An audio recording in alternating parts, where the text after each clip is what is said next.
Nous allons aujourd'hui poursuivre cette série autour de LibreOffice, donc l'élaboration d'un document simple, en l'occurrence une lettre de motivation que nous avons démarré il y a déjà 2 séances. Enfin, on a commencé plutôt la séance précédente, l'élaboration de notre courrier. Donc n'hésitez pas sur les vidéos précédentes des lives de mettre sur pause pour pouvoir avoir accès au texte de ce document. Donc l'objectif final, il est d'avoir un texte de cette présentation là. Alors justement, on verra un petit peu que la mise en forme manquait un petit peu d'espacement au-dessus, en dessous. On verra pour le régler. Nous avions vu la fois dernière les changements de paragraphe qui étaient représentés par ce petit logo bleu en forme de pi qui voulait dire qu'en fait on changeait de paragraphe. Donc on a aussi également ici quelques paragraphes liés comme celui-ci fait partie du même paragraphe puisque ici nous avons fait majuscule entrée pour pouvoir faire un paragraphe lié, vous le voyez grâce à ce symbole en forme de flèche comme la touche entrée. Donc ce paragraphe là est un seul paragraphe en réalité, même s'il est sur 3 lignes. Alors je vous avais expliqué qu'on pourrait très bien s'amuser à mettre des sauts de ligne pour pouvoir espacer du texte, mais on procède d'une façon pas très précise. Donc on ne va pas aborder les espacements de lignes de cette manière-là. Ce que l'on va faire, c'est que l'on va paramétrer le paragraphe. Alors, comme je vous avais expliqué, le paragraphe est lié, donc tout ce que je vais appliquer va s'appliquer à cet ensemble-là. Quand on a besoin de formater le paragraphe, il n'y a pas besoin de faire une sélection en cliquant maintenant son clic gauche. Il suffit simplement de positionner un clic bouton gauche avec le curseur de sa souris à l'endroit où il y a le paragraphe. Donc quelle que soit la ligne, je me positionne dessus et je vais pouvoir paramétrer le paragraphe. Alors pour ce paragraphe, on va le positionner ici à droite. On va lui créer un espacement entre contact et monsieur le responsable qui va être à peu près de 2 et un espacement en dessous qui va être également de 2. Alors pour faire ça, c'est très simple. Donc on se positionne à n'importe quel endroit de son paragraphe et on va dans format, paragraphe. Et ensuite, je vais avoir ici l'onglet retrait et espacement. Si vous n'y êtes pas, il suffit simplement de cliquer sur l'onglet retrait et espacement. Et là, on va pouvoir avoir les retraits. Alors les retraits, c'est ce qu'il y a devant la ligne et après la ligne, puisque avant le texte, après le texte.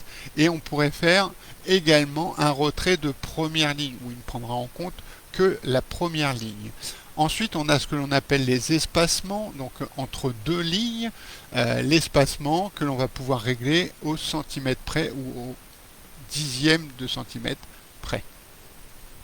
Alors, là, moi je sais que je veux positionner mon texte Monsieur le responsable à peu près à 12,5.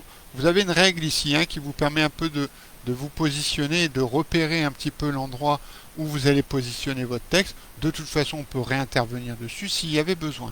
Donc là, moi, je vais faire un retrait avant le texte de 12,5. Donc je sélectionne l'ensemble de cette cellule. Je vais écrire 12,5. Ensuite, je ne vais pas tout de suite valider. Je vais lui préciser que je veux un espacement entre contact et monsieur le responsable qui est au-dessus du paragraphe à 2 cm. Donc je sélectionne et je tape 2. Et je veux également la même chose en dessous de 0,200 Soissons et fait à Soissons, je veux un espacement de 2 cm. Donc je vais lui rajouter également 2 cm ici. Alors dans cette partie paragraphe qui s'appliquera bien entendu au paragraphe, vous avez les alignements qui s'appliquera bien entendu à ce paragraphe, les enchaînements, les plans et numérotation, les tabulations que l'on ne va pas aborder aujourd'hui mais qui sont plutôt très pratiques, les lettrines, les bordures, si on voudrait mettre une bordure autour de notre paragraphe, un arrière-plan si on voudrait mettre un fond de couleur et éventuellement une transparence qui n'est pas appropriée pour ça. Donc nous sommes intéressés principalement au retrait et l'espacement au-dessus et l'espacement sous le paragraphe. Donc comme je vous ai expliqué, hein, on n'y va pas par des sauts de ligne puisque les sauts de ligne ne sont pas très précises. Suivant la police de caractère, suivant la taille des caractères, vous n'aurez pas le même espacement au-dessus ni en dessous. Donc là, nous régulons grâce à des valeurs numériques.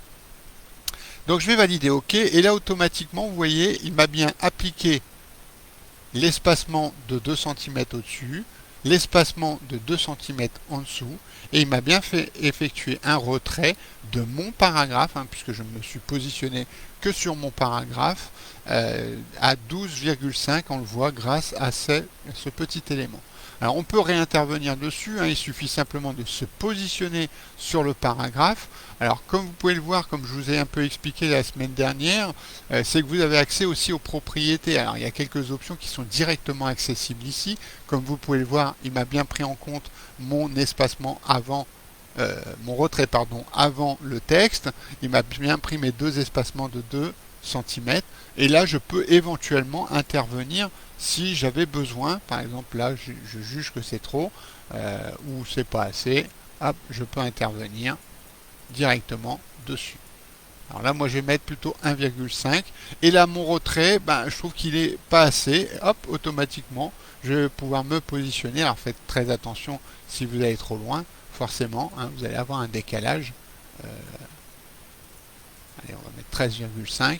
Et là, vous voyez, on est bien positionné à 13,5. Alors ça peut être pratique quand on a une enveloppe à fenêtre, de pouvoir bien caler par rapport à son document.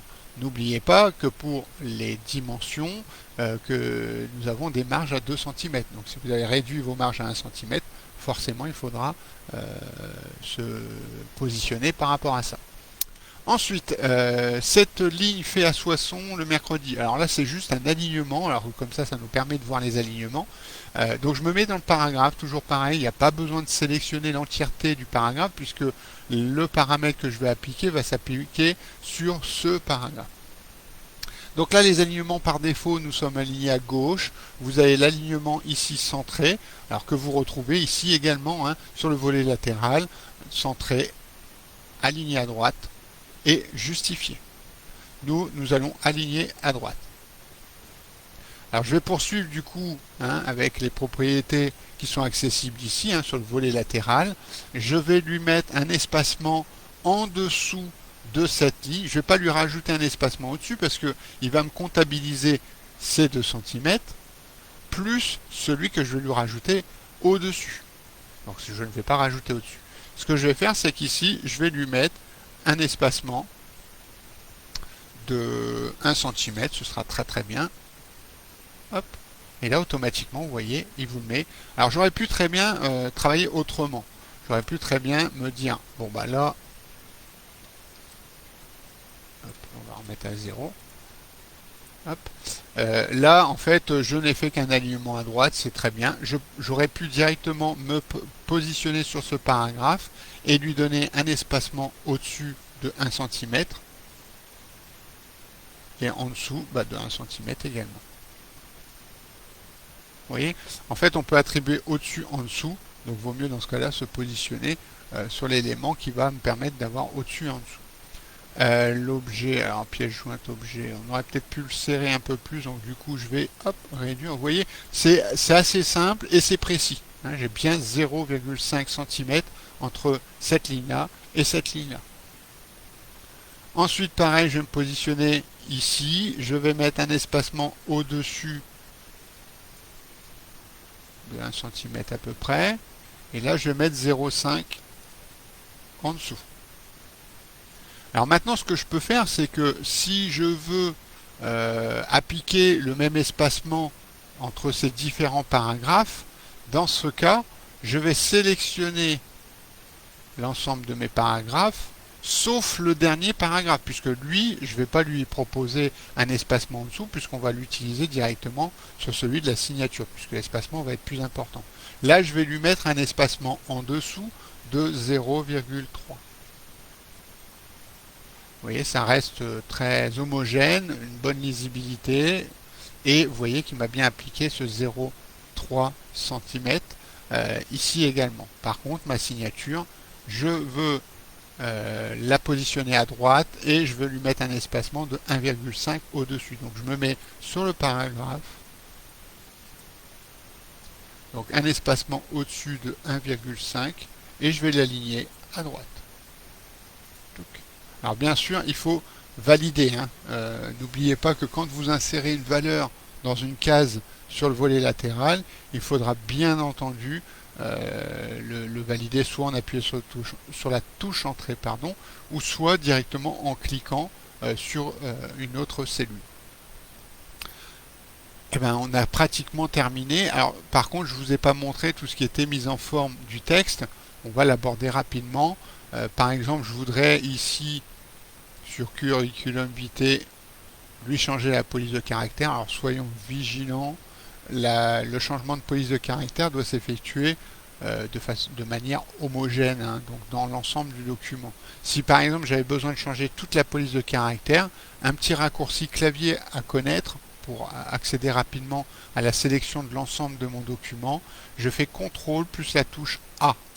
Et là j'ai accès à la sélection de l'ensemble de mon document. Et là tout ce que je vais appliquer va s'appliquer automatiquement à cet ensemble. Là, par exemple, si je veux changer la police de caractère, je vais mettre du Arial, par exemple.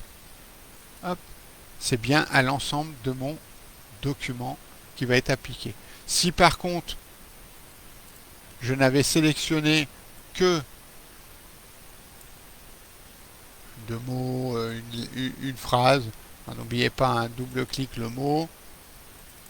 On peut très bien combiner avec la touche CTRL si vous le souhaitez, ou triple-clic toute la phrase, ou quadruple-clic pour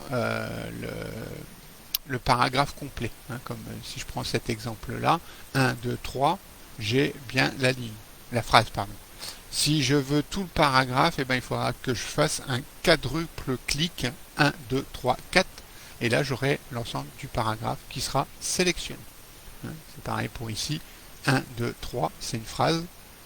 1, 2, 3, 4, le paragraphe. Si je veux sélectionner simplement cet élément, là, il va falloir que je fasse un glisser-déposer pour pouvoir sélectionner cet ensemble. Et ensuite, je vais pouvoir lui sélectionner une police. Comme je vous avais montré, on pouvait télécharger d'autres polices de caractère. Dans la vidéo, pas la précédente, mais la première vidéo concernant LibreOffice. Et normalement, si vous redémarrez LibreOffice, il devrait prendre en compte la nouvelle police de caractère. Par exemple, j'ai celle-ci, la Inkfree, qui a été téléchargée, qui va me permettre en fait de modifier la forme des lettres. Alors, on a la possibilité de changer la taille. Si jamais vous avez une taille, vous avez envie d'un 13,5 par exemple, qui n'existe pas, dans ce cas-là, il suffit simplement de sélectionner la case 13,5 Entrée. Et automatiquement, il attribuera la taille que vous lui aurez insérée. Ensuite, vous avez les attributs qui sont gras, qui met la police en gras, italique, qui oblique un peu le texte, souligné ou barré. Vous avez la possibilité de combiner, si vous le souhaitez, les différentes options. Donc comme je vous disais, c'est toujours des choses que l'on fait après. Ensuite, vous avez la possibilité de mettre des exposants. Alors ça, c'est vraiment particulier quand c'est en racine carrée, en cube, en carré, ce qu'ils appellent l'exposant, ou en indice, qui là va être réduit en dessous. Vous avez la possibilité de changer de couleur de police. Il suffit simplement, bien entendu, de sélectionner l'ensemble de ce que vous voulez changer, d'aller. Alors c'est un bouton qui se compose en deux parties. Comme vous pouvez le voir, il y a une partie gauche qui est une couleur de police par défaut qui avait été sélectionnée préalablement. Donc c'est une des dernières couleurs que j'ai dû utiliser sur le logiciel. Mais si vous ne souhaitez pas cette couleur, dans ce cas-là, il faudra cliquer sur la petite flèche du même bouton et choisir directement la couleur. Alors là, vous avez une sorte de palette existante. Vous avez les différentes couleurs qui ont été récemment utilisées, mais vous pouvez aussi aller dans les couleurs personnalisées. D'ailleurs, ici, vous avez les couleurs standards, mais vous avez aussi des couleurs personnalisées, vous avez les sharp palettes, vous avez compatibility, etc., qui va limiter un petit peu les couleurs en fonction du type d'usage. Par exemple, là, si j'utilise le web, il va me proposer plutôt ce type de couleur, puisque les codes couleurs ont des noms qui vont être plus applicables sur du HTML. Matériel, etc. Vous avez différentes propositions. Par défaut, vous serez sur standard. Et vous avez même la possibilité de créer une couleur personnalisée suivant soit un code hexadécimal, donc ça c'est plus pour les utilisateurs aguerris, ou soit en créant des nuances. Il suffit simplement de vous positionner sur la couleur dominante. Pourquoi il ne me le prend pas? Alors là j'ai encore un petit bug, décidément LibreOffice j'ai pas de chance, c'est qu'il me bug pas mal. Donc là quand on prend une dominance, voilà c'est bon, il a rétabli. Si je prends une dominance vert, vous voyez j'ai un petit curseur que je peux positionner et ici vous aurez la couleur qui sera prise en compte. Vous avez le code hexadécimal qui apparaîtra ici. Vous aurez même les teintes, vous pourrez personnaliser par exemple la luminosité, etc.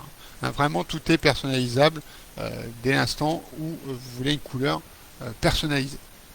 Donc on fait OK et automatiquement il attribuera la couleur quand vous validerez sur OK.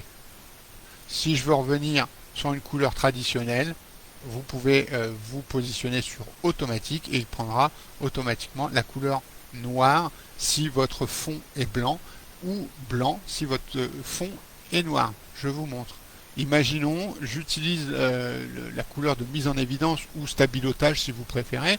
Si je veux y mettre une évidence de couleur très sombre, qui serait celle-ci, l'indigo, non, du coup il ne me le prend pas. Il me le prend pas. Vous voyez, là j'ai pris noir. Automatiquement, il mettra la police de caractère en blanc pour pouvoir avoir la lisibilité du message. Si je veux désactiver cette couleur de mise en évidence, il suffira de faire aucun remplissage et il reviendra automatiquement sur le texte en noir. Et ici vous avez un bouton qui permet d'effacer le formatage pour revenir en fait au formatage par défaut du document. Voilà, notre document est terminé. Il y a juste une petite précision. Comme vous pouvez le voir ici, quand j'ai inséré l'adresse email, il a certainement, et quand vous l'aurez tapé, il aura certainement créé une automatisation qui s'appelle un hyperlien, qui crée un lien hypertexte de façon à pouvoir être accessible via votre logiciel de messagerie. Si je clique par exemple dessus en appuyant sur la touche CTRL, il me prendra en compte que le mail contact@grandsoisson.com. Par contre, la présentation, quand on envoie le document, ça peut ne pas correspondre à ce que l'on voulait en termes de mise en forme. Dans ce cas-là, il suffira de désactiver l'hyperlien. Il faut faire un clic droit dessus sur le mot à n'importe quel endroit et vous aurez ici un bouton supprimer l'hyperlien et il gardera la mise en forme initiale du document. Voilà, notre document normalement est terminé. On va faire un petit aperçu en cliquant sur le bouton activer ou désactiver l'aperçu. Il suffit de cliquer une fois dessus et là on va avoir notre document dans sa globalité, voir un petit peu le résultat final de notre document. En termes de présentation, on est assez homogène, c'est clair, c'est lisible, etc. Donc vraiment, pensez toujours à faire un aperçu avant l'enregistrement par exemple, et avant l'impression si nécessaire. Donc je vais fermer l'aperçu soit en cliquant ici sur fermer l'aperçu, ou soit en cliquant sur ce bouton désactiver l'aperçu. Mon document est terminé. Maintenant, il va falloir que je l'enregistre. Alors moi je vais être obligé de faire fichier enregistré sous et comme je vous l'ai rappelé, il est judicieux de faire un enregistré sous, surtout si on s'est basé sur un document initial que l'on se sert comme modèle. Le fichier enregistré sous va vous permettre de nommer votre fichier et de ne pas écraser la version originale du fichier. Donc je vais cliquer sur la petite disquette, alors pas directement dessus, je vais cliquer sur la petite flèche et je vais faire enregistrer sous. Sinon vous pouvez faire fichier, enregistrer sous, comme bon vous semble. Un clic dessus, enregistrer sous, et là logiquement il devrait vous demander à quel emplacement vous souhaitez sauvegarder ce fichier au format originel. LibreOffice, en fait, c'est un document qui sera à nouveau éditable et permettra d'être accessible via votre logiciel LibreOffice. Alors, je vais faire, moi, le ODT, on va mettre texte, lettre de motivation.